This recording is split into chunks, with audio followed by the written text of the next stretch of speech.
Hello and welcome to Channel Sports this morning. Many thanks for joining us again. I am Tayo Salam. This is what the show looks like.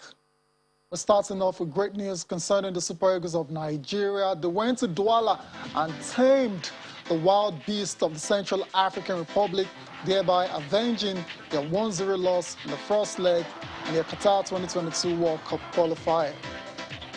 Also on the program, still talking football, Kylian Mbappe was the match winner as France fought back to defeat Spain 2-1 in the final of the UEFA Nations League. Also in sport this morning, this time around in the NBA, the LA Lakers are still winless after 4 games. They lost to the Phoenix Suns early this morning. Stick with us for the next 55 minutes for all of these and more on Channel Sports this morning. I've got Onye Uche Wachiku with me. We're going to be going on this incredible ride across the amazing world of sports together. Good morning, Tayo. It's good to be here. It's good to be here. Great Monday. Great Monday indeed. And we had an exciting weekend too. I know. Yeah. Especially as the Eagles kind of redeemed their image after what happened in Lagos.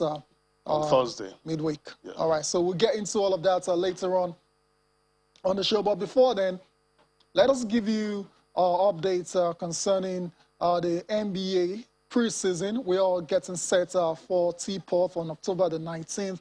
So teams are getting ready, putting finishing touches to their preparations. And we have results for you from games that were played last night and early this morning. Like I said, the Lakers are once again lost, but we'll get to that shortly. But before then, let's tell you the San Antonio Spurs recorded a 101-100 victory over the Orlando Magic. It was a very close game, just 1 point separating both sides. The Chicago Bulls as well too against the Cleveland Cavaliers. It was a very, very tough game as well, just a 1 point separating Chicago and Cleveland. The Bucks were simply awesome against the OKC Thunder. They won that game 130 to 110. Fantastic game for Nigeria's D Tigers forward.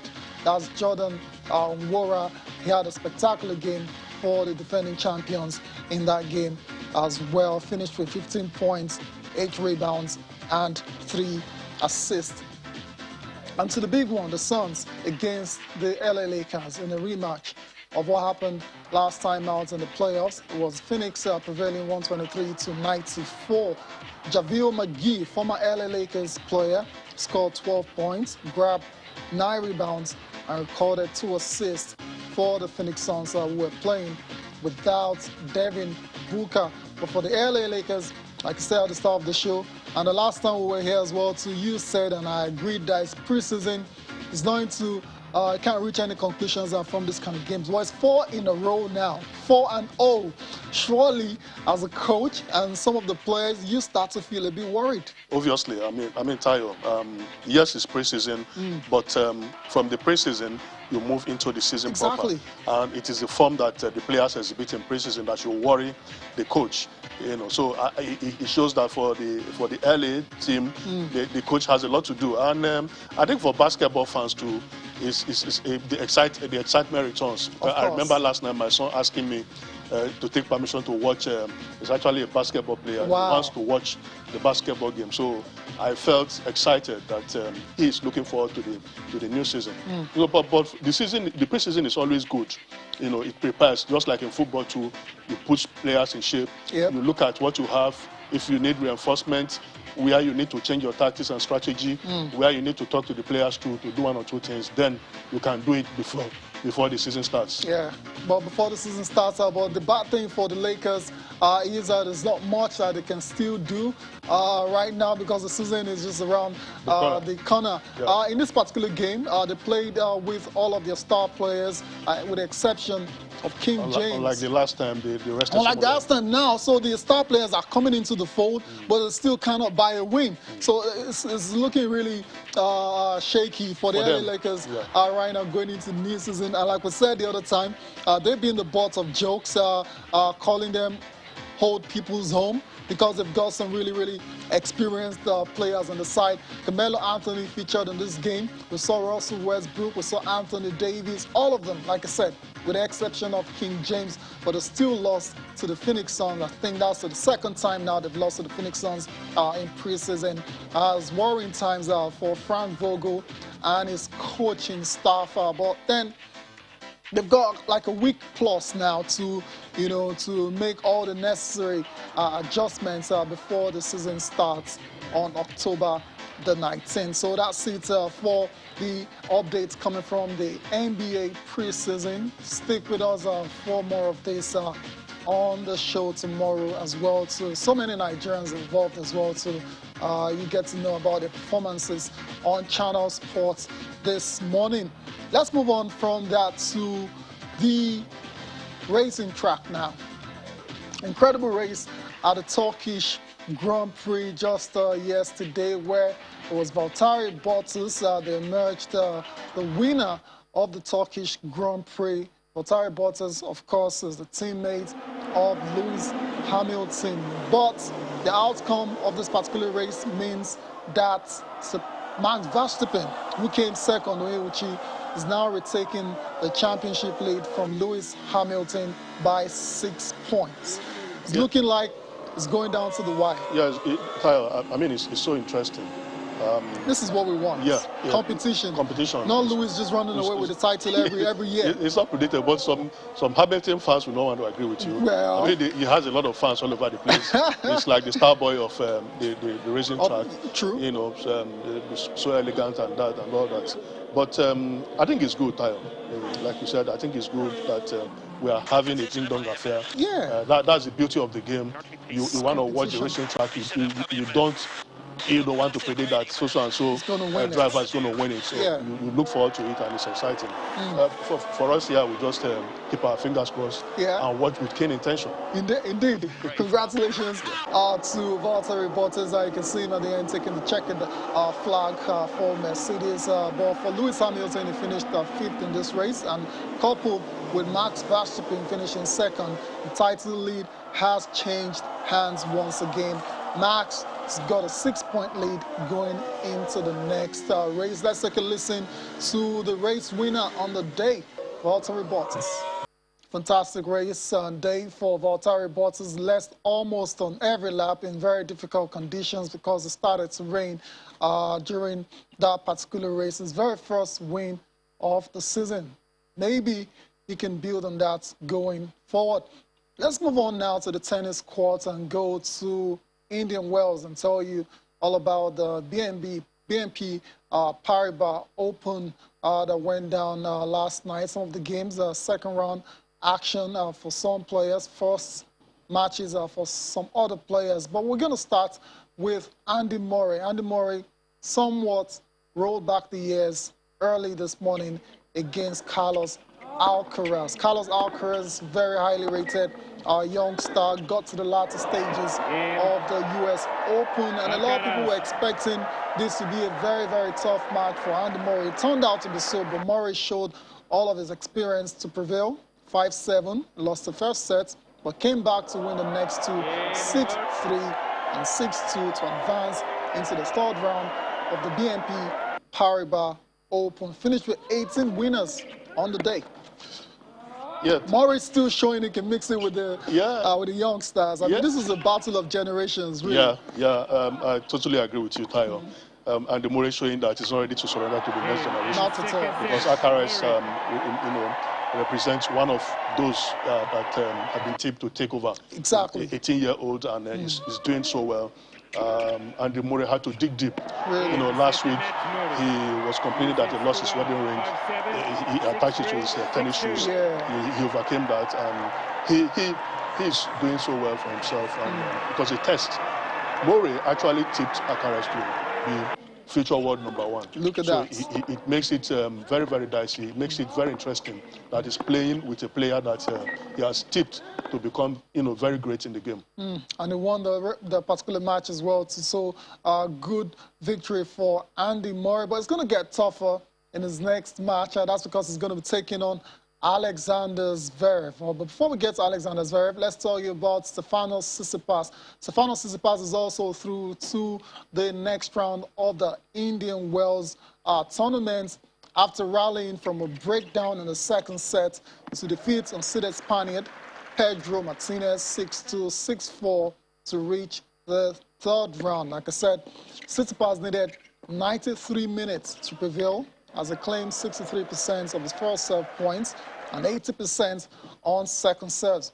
Finished the match with 22 winners, just 11 unforced errors. And next up for him is Fabio Fognini. Stefanos Tsitsipas is also going great guns on the ATP tour. Yeah, I mean, the favorites are marching on. They're marching on, indeed.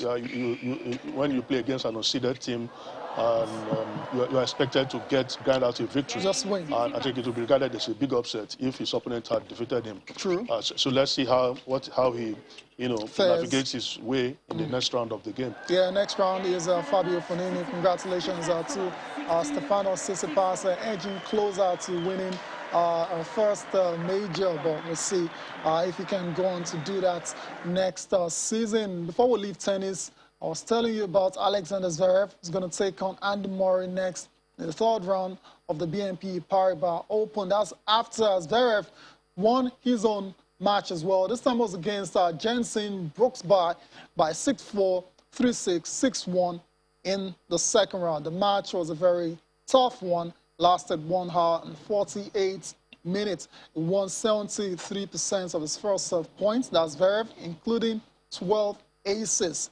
Also ended the match with 28 winners. He's going to take on Andy Murray in the third round. This is a very tough one for Murray, and might just be the end of the road. Yeah, because I mean the odds are against him. For Zverev's Tayo, he's had a very brilliant year. He won gold medal at the Olympic Games, and he has done won some Masters. Yes, won Masters 1000 tournaments. So I mean, his favourite against Murray, who struggled against the teenager. So let's see how it goes.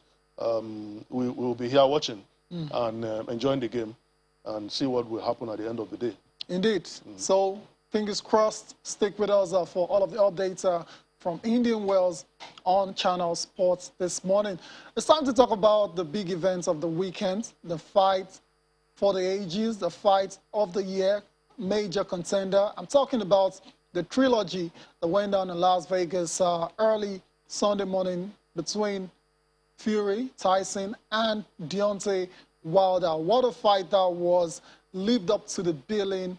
Everyone thoroughly enjoyed it, and it's safe to say that this particular trilogy can stand beside any trilogy we've seen in the history of boxing. Oh yeah, you've seen so many trilogies: Ali Fraser, Mickey Ward, and Arturo Gatti and the likes. This one definitely is up there with them. Absolutely. I mean, it's a far cry to what we saw the other day between Anthony Joshua and Alexander Usyk. Both boxers came into the bout, with a lot of bitterness, because of the accusation from Deontay Wilder that Tyson Fury, used a very thin padding in their second game, and that gave him the edge. And he sacked his corner after the second game, accusing them of not allowing him to continue the game. And they said, "We thought you were going to be killed, but this game tie-up, this game proper, this bout proper." This one, in the third round, Wilder knocked Fury twice. Fury knocked him, floored him once in the fourth round, but in the 11th round. Before then, he got the beating of his life, and his legs were already wobbling. His lips busted. He bleeding from the ear. Had a broken hand, according to his trainer, Malik Scott. At the end of the day, I think it was a deserved winner. Indeed. Exciting game of boxing. Of course, I was never in doubt. Tyson Fury finally ending their saga against, Deontay Wilder with a crushing knockout in the 11th round. Also, Nokonakmani is ready to join us as well. So together, we're going to be reviewing this incredible matchup between Tyson Fury and Deontay Wilder that went down at the T-Mobile Arena in Las Vegas early Sunday morning. Austin, good morning. What a fight we saw yesterday morning.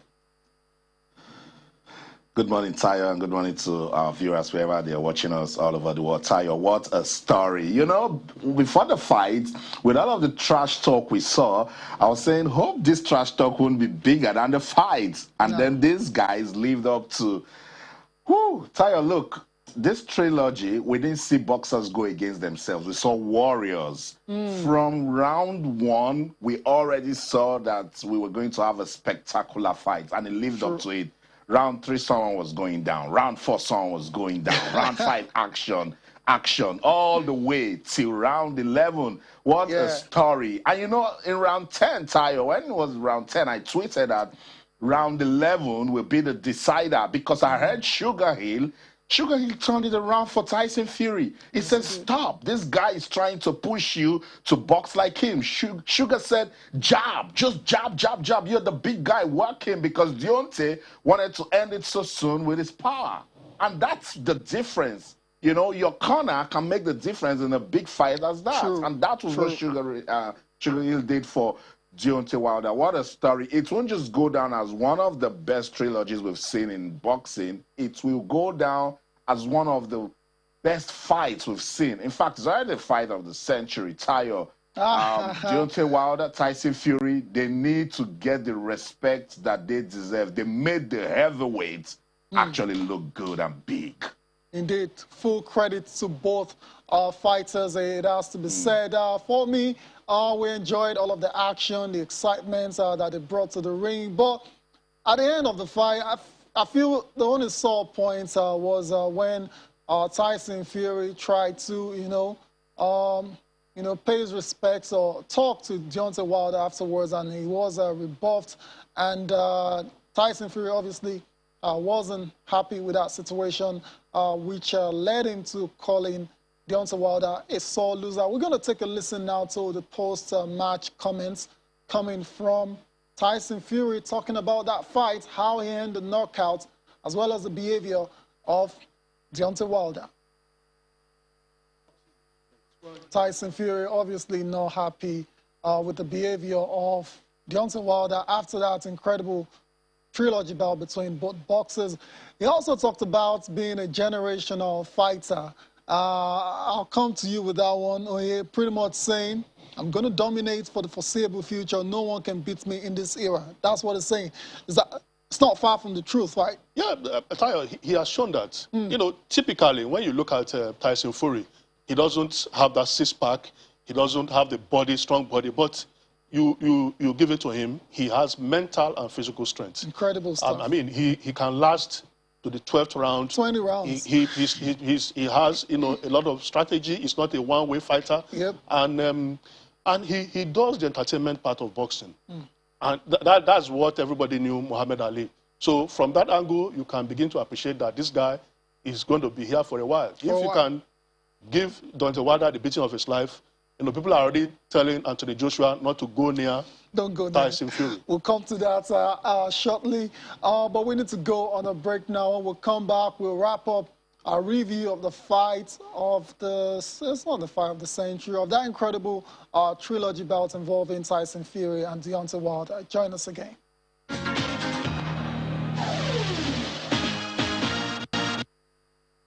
Welcome back to Channel Sport this morning. Austin still with us, joining us from London. We're still reviewing Deontay Wilder versus Tyson Fury. That chapter is now closed with that conclusive knockout coming from Tyson Fury. Austin, you listened to Tyson Fury after that bout. First things, talked about the behavior of Deontay Wilder. I mean, not showing sportsmanship after being beaten fair and square. He also talked about being a generational fighter, that he's just too good. He actually said he feels sorry for his opponents because they just cannot beat him. He's too good, too big, too strong, can fight on the inside, can fight on the back foot. I mean, what more do you want? It looks like the total package, right? I know, I agree, Tayo. But if I get into the analysis proper, you said that chapter is closed. And I'm saying, can we be greedy? Can we see Fury Wilder fall? Can we? No. You know? But yes, But yes, I don't blame Deontay Wilder, you know, being a sore loser. Tayo, defeat is painful. Success Yeah. is so sweet. Victory is sweet. And you know, the way Deontay Wilder lost that WBC belt. Tayo, this guy has been a champ since 2015. Defended that belt 10 times. True. So he knows what is, and to be realistic, he carried himself properly as the champ, you know, gave us what we needed to see, you know, gave us those power knockouts, you know, made it look, you know, elegant when he's right there in the ring. So you wouldn't blame him, you know. In the first fight, he thought he did enough to beat this big guy called Tyson Fury. Yes, I agree with him that he's a generational boxer. Tayo, before the third fight on Saturday, I watched the first and second fight. I still don't know how this guy, Tyson Fury, got up in that first fight in round 12. I just don't know. For a big guy, that left hook, Tayo, he took it, went down, got up, and started fighting. Not weak. Started fighting Deontay Wilder again. Definitely, yeah. He said, Tyson Fury said after that, those knockdowns, that was simply divine intervention. That was how he was able to get up from those knockdowns. That's where I'm going with the analysis. That's what makes him a generational fighter. And I totally agree with him because nobody, Tayo, I'm to an extent, I'm a big guy. When big guys go down, it's difficult to get back up. Very difficult. But Tyson Fury, the third fight on Saturday night was the first time he would be hitting the canvas twice. And twice he got up. Got up on 6 counts and started fighting again. You know, I've looked at him, his style, the way he jabs, his uppercuts, his endurance level. Who can take this guy out in the next five years? It's going to be very difficult, you know. And just before, you know, anybody just comes in and says, oh, the heavyweight boxing, I know the heavyweight division is just one punch. Otto Warren showed us that Tyson Fury can be beaten. Cunningham showed us that he can also be beaten, you know? But there's just something about the endurance level of this guy. I don't, you know, but I just don't know. He's unbeaten. He's never been beaten. So have they He's never been beaten, but I'm saying they pushed him all the way. He got 47 stitches after Wallen's fight. 47. So it means he was pushed all the way. But because he's such a warrior, he survived it and went on to win. And right after that fight, no one has come close because I'm sure his corner watched that fight and said, Fury, this should never happen to you again. And right after the fight, he's been a better fighter all the way. And that's what I'm saying. It's going to be very difficult for anybody to come close to him. He is indeed a generational fighter. The champ, 100%. 100%. Austin totally agreeing with the words of Tyson Fury. I mean, the talent has never been in doubt. If you follow the career of Tyson for the last few years now, we saw that incredible upset against Vladimir Klitschko in Germany, right in his backyard, stunned the boxing world, took those titles, then had his issues, mental issues, physical issues. He's recovered nicely from that. Then teams up with Sugar Hill, and Sugar Hill definitely has taken Tyson's boxing to the next level, and that's why he's looking almost unbeaten right now. All right, before we leave boxing, Austin, let's talk about our guy, your guy as well. Efe Ajagba was on the undercard of the trilogy involving Tyson Fury and Deontay Wilder. It was against Frank Sanchez, a Cuban, and I said it on Friday that he was going to be in for his toughest fight just yet, and it panned out to be just like that. Efe Ajagba suffered his first career defeat as a professional. What went wrong for the one and only? Maybe this might just be the turnaround for his career. I sent him a message. I said, look, chin up. It's a learning curve, but tell Top Rank to change your team, change your trainers, because he didn't show up. That's just what happened, you know. He didn't have an approach. There was no game plan.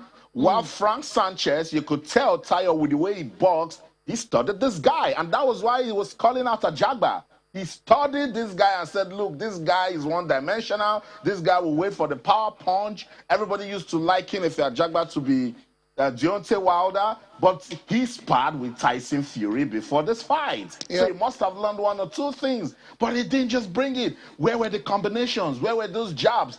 Your reach is better. Use it. Ajagba didn't use it. Sanchez walked him round the ring, and then when he's not watching, he throws the jab, throws the left hook, throws the uppercut, did the combinations. The Cuban did everything he needed to do, show that he's the better fighter, and went on to win. Maybe I'm saying this is what he needs because it was just 16-0 before this fight. Now it's 16-1 L. That L does a lot of things to boxers and their career. Maybe not Anthony Joshua yet, but with Efe Ajagba, you know, at his level, he just needs to go back, watch it, and say, yes, everything my critics have said about me and my boxing was exposed against Frank Sanchez. And that means his trainers are not doing a good job. There was a time, I think it was in the sixth round, the corner was, the trainer, Tayo, was doing a straight jab. I don't even do a straight jab. I grew up in Lagos. If you're in the street, you don't do straight jabs. They'll take you out. You take it to the side. The trainer was telling him to do straight jabs against a Cuban that is busy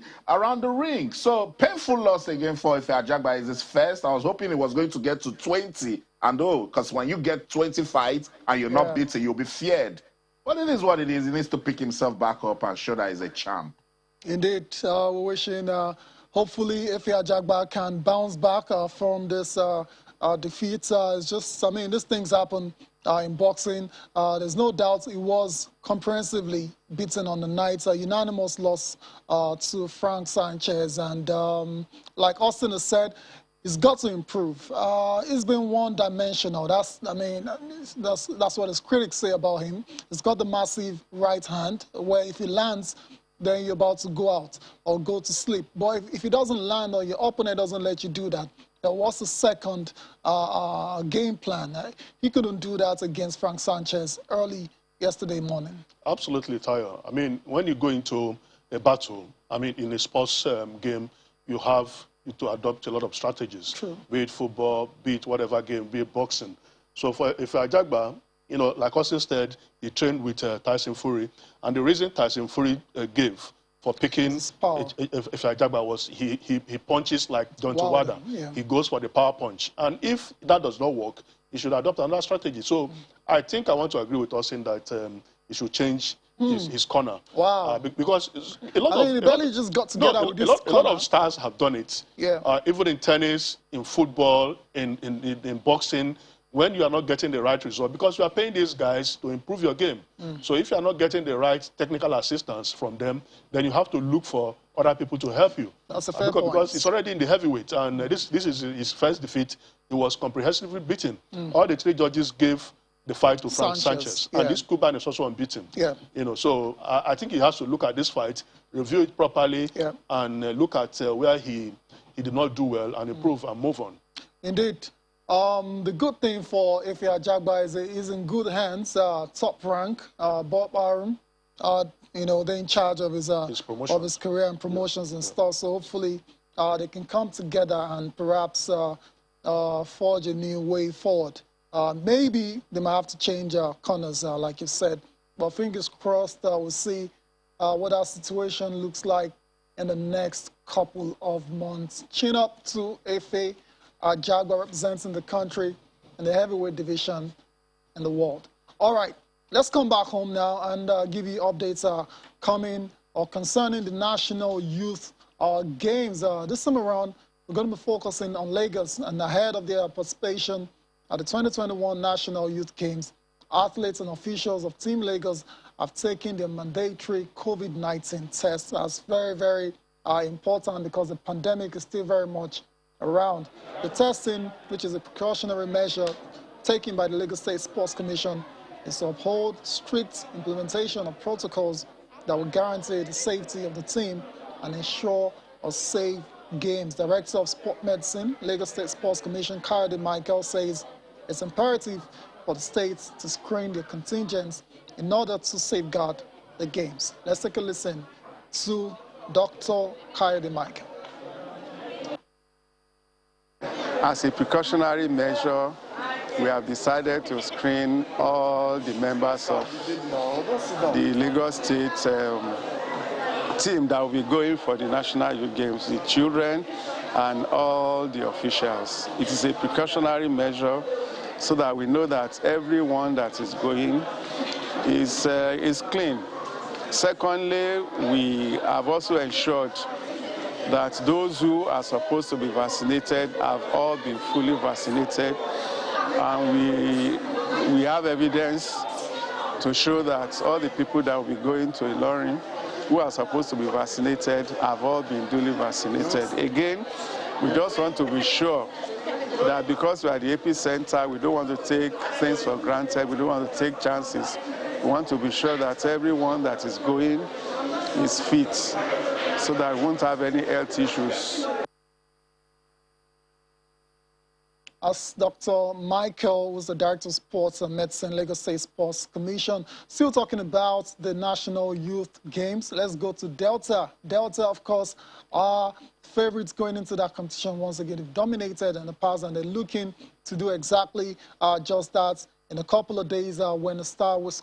Same pictures are coming from Delta State, where the government has urged the state's contingent to the National Youth Games in Ilorin, Kwara, to ensure that the team does not only emerge victorious, but also strive to surpass the number of medals won at the last edition. The government advised the team to make good use of every opportunity provided by the festival to remain the best amongst the other competing states. Delta State, you recall, entered the competition in 2019 with 41 gold medals, 32 silver, and 31 bronze medals to win that competition. The state has also won the last 3 editions. So they've been very dominant, and they're looking to do the same thing come the next Youth Games, which is going to be starting on Wednesday in Ilorin. So we'll see how it pans out. Do you see anyone actually displacing Delta as the champions of this competition before we move on? Yeah, it's difficult, Tyler. I mean, they have invested so much. So much, yeah. They have infrastructures, they motivate the athletes, and they also have their own festival in Delta State. You know, so when you have all these structures in place, you are likely to get the best. And when you get the best and motivate them, there is no way they will not be winning medals. Tayo, again, I want to comment, before we move on, I think I want to comment what Lagos State is doing. As well. It's not just about winning medals, but you have to take the health of these youngsters into consideration. Very important. I hope all the states can also borrow a leaf from what they have done. COVID-19 is real, it's with us. We will not, because of a tournament, endanger the health of the youngsters. Can't do that. So we also hope that the sports ministry has also made it mandatory for all the athletes coming, across the states to get this test and, if possibly, get vaccinated. We know the time is short. It started on Wednesday, but there is still time for a lot of things to be done. Indeed.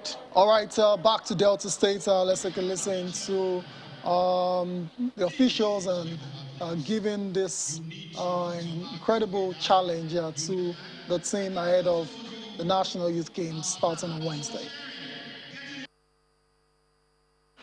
I'll make sure that we'll have our people, our staff from Delta State Sports Commission go out there and monitor the screening. That is where it starts.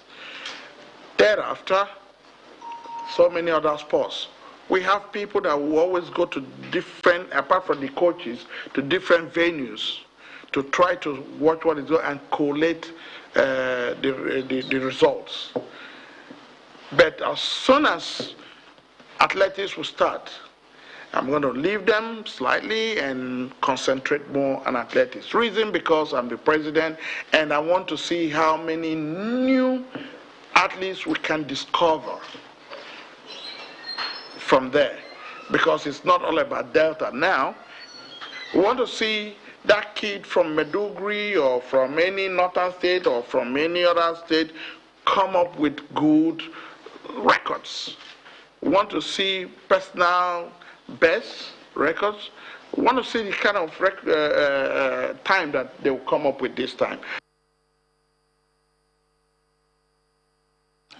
All right, let's move on to the big one now concerning the Super Eagles of Nigeria. They went to Douala, Cameroon, and avenged their loss against the Central African Republic 2-0. That's how it ended. It was redemption all around for Nigeria. Leon Balogun, whose mistake led to C.A.R. winning the first leg, scored the first goal for Nigeria. Striker's goal took it very well on the volley, goalkeeper no chance, and set Nigeria on the way to winning in Douala. Victor Osimhen, of course, stepped up for the second goal. Very similar goal as well, to a cross from the right, and there was Victor Osimhen right in front of the 6-yard box to slot into the nets, and 2-0 in the first half. Game, set, and match. Nigeria 3 points, back to the top of the table, or maintain the spot on top of the table with 9 points, followed by Cape Verde, who are on 7, and C.A.R got 4, and Liberia are on 3 points. They were, yeah. After going down at home 1-0 to the same opponent, you know, we have to give credit to them. You know, we all condemned their conduct, their performance against the same team on Thursday at the Teslim Balogun Stadium. They have shown, you know, that it was a mistake, it was a one-off. And Raw had to change strategy. He had to play 3 at the back, bringing in Chidozie Awaziem, Leon Balogun, and Truce Ekong at the back, and that helped dropping Olaino on the bench. And I think that actually helped the team get 2 goals in the first half, and they just needed to cool down the tempo in the second half. The deed has been done. 3 points, 9 points, and Cape Verde 7 points. So you can imagine what would have been the situation if they didn't win. So it would have been, you know, a very, very precarious situation for us. So let's see what happens in next month when they play Liberia and host Cape Verde at home. Indeed, for Nigeria, all they have to do is just go on and make sure they don't lose any one of those games, and they'll be through to the final round of qualifiers for the Qatar 2022 World Cup. Austin, still with us. Austin, good game for the Super Eagles of Nigeria. Nothing to go crazy over, but they got the job done. Yeah, they needed to get the job done. Uchi just mentioned that they were condemned to win that. I said on the show on Friday night that it's a win or a win, and it won't even take away what happened in Lagos last week, you know, Thursday, because the fans are still hurting. If you even look at it at the table, Nigeria shouldn't be with this sort of points, and then Cape Verde is just right behind with 7, while Nigeria is having 9. This is football. It's a religion in the country, and when the Super Eagles are playing, it's a win or a win, particularly when the opponents are Cape Verde, Central African Republic, and Liberia. You know, this is what the fans will never, ever understand. But they needed to win, and they did just that. And the players that came under serious criticism had to step up. Leon Balogun and William Trustekong. But to this morning, Tayo, let's give respect to Chidozie Awaziem. Whenever he's on the pitch, this guy gives 100%. It's just that wondering,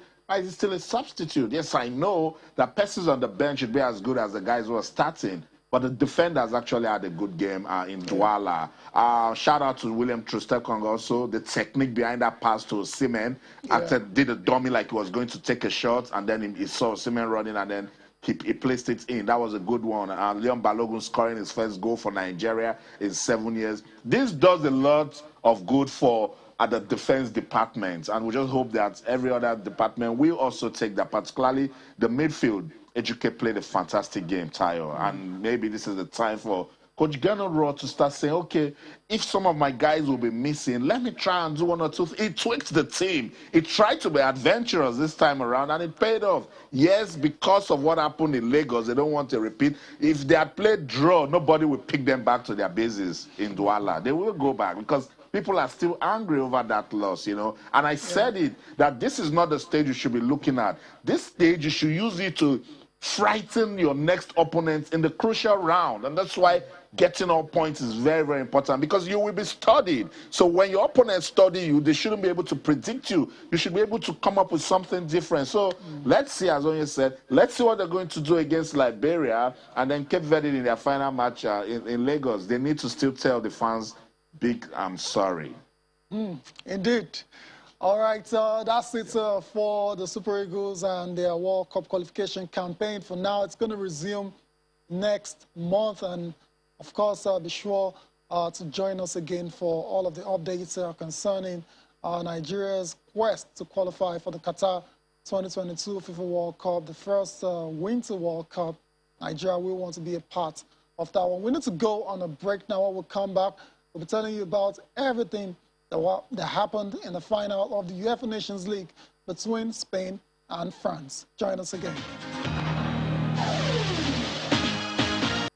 Welcome back to Channel Sport this morning. Time to tell you that France are the kings of nations. That's the UEFA Nations League. They're the second winners of this competition after coming back yet again to defeat Spain in the final that was played in Turin just yesterday evening. Austin, once again, France, you know, showing champion stuff, going down and coming back to win like they did in the semifinals. Your take on the game before we let you go?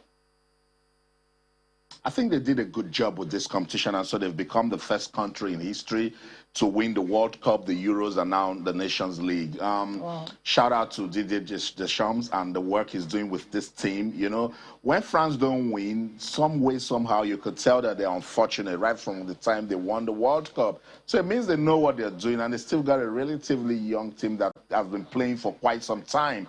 And what they have going on for them, again, is good mental strength. Look at the way they came back in this one against Spain. I think the Spaniards did everything they could in that game, but it then went down to tactical discipline, and the Deschamps, you know, got it. And right after this win, this defeat for Spain, people started in Europe, people are saying Pep Guardiola, when he's tired with club football, should go coach Spain, that they will become a good team. Why are they saying that? Because Pep will know how to turn it around. You know, most times, Tayo, when the game leaves the players, it is the mastermind, the tactical discipline of the coaches that come into play, which is what we are talking about with the Super Eagles also. You should be able to turn around games. Congratulations to France, worthy champions, and I know this will motivate them to do more. Yeah. Indeed, Austin, thank you for joining us on the show. We're going to let you go now. Hopefully we'll catch you very soon again. Thank you. Always a delight to be on the show, Tayo. Thank you. All right, that's it. France champions of the Nations League.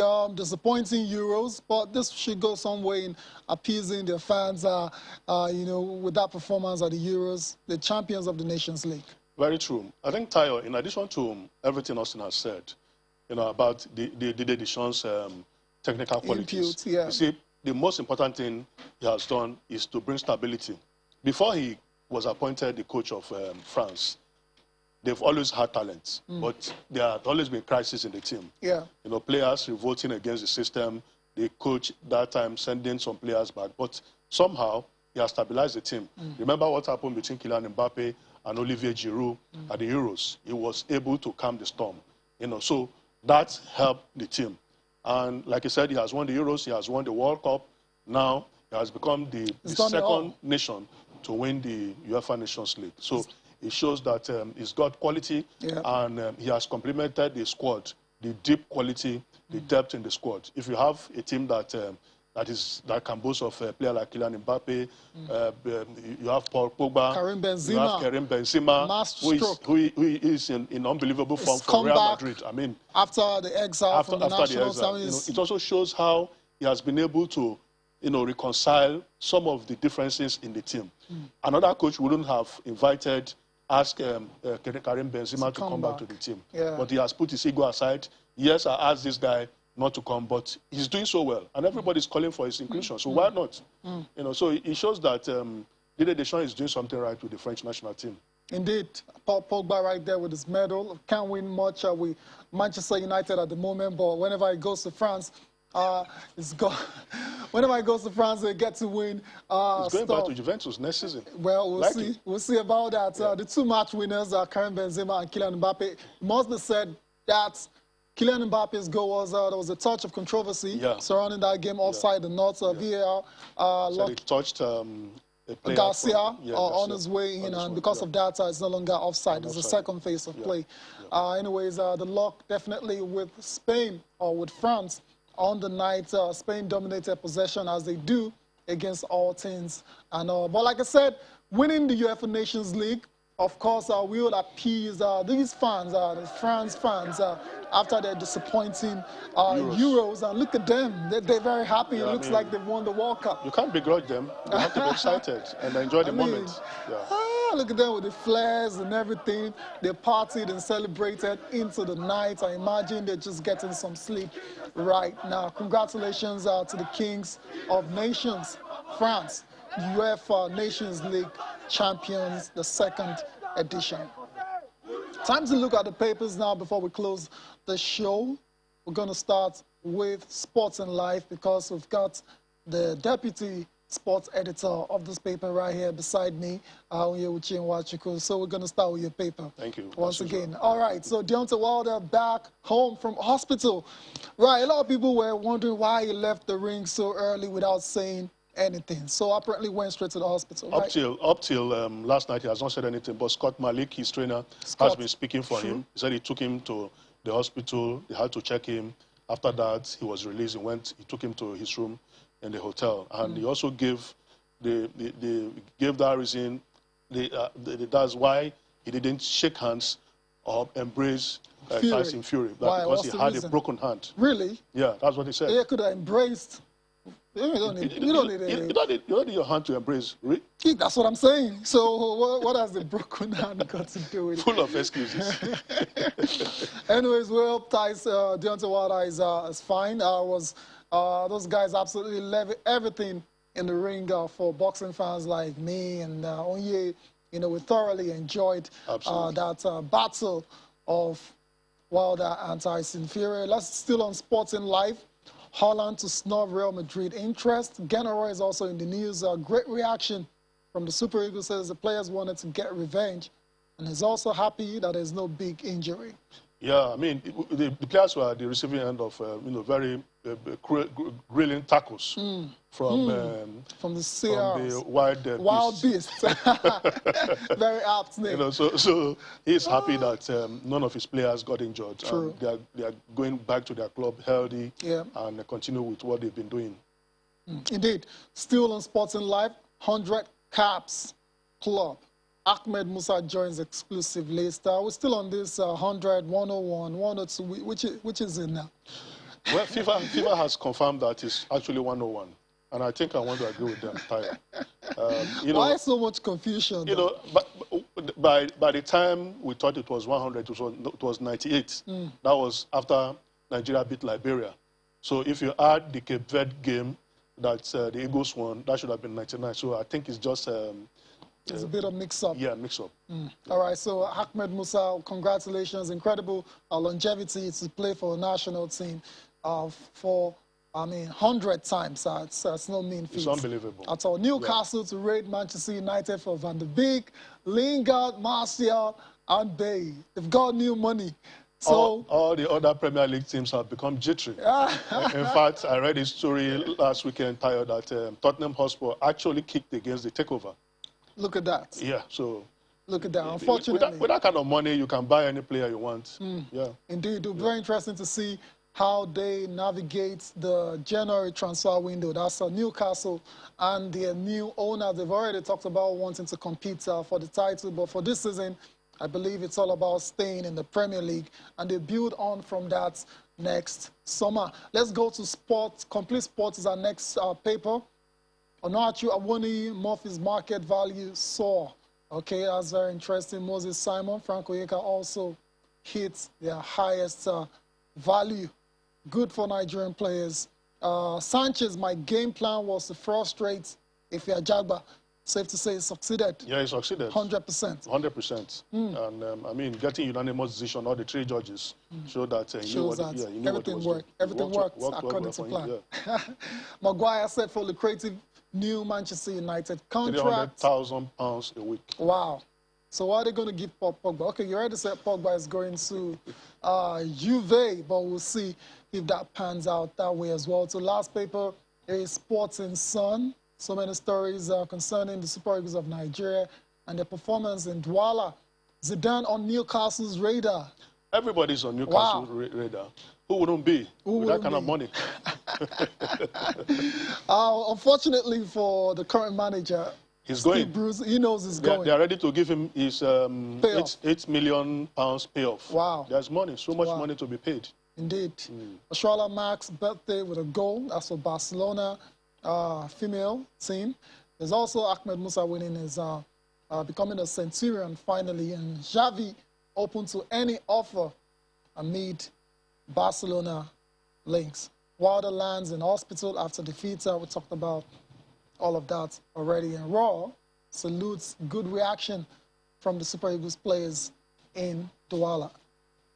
That's it for the show. Onyewuchi, many thanks for coming again. Always a pleasure. Always a delight having you on the program. Thank you all for watching as well. Enjoy the rest of your day. I am Tayo Salam.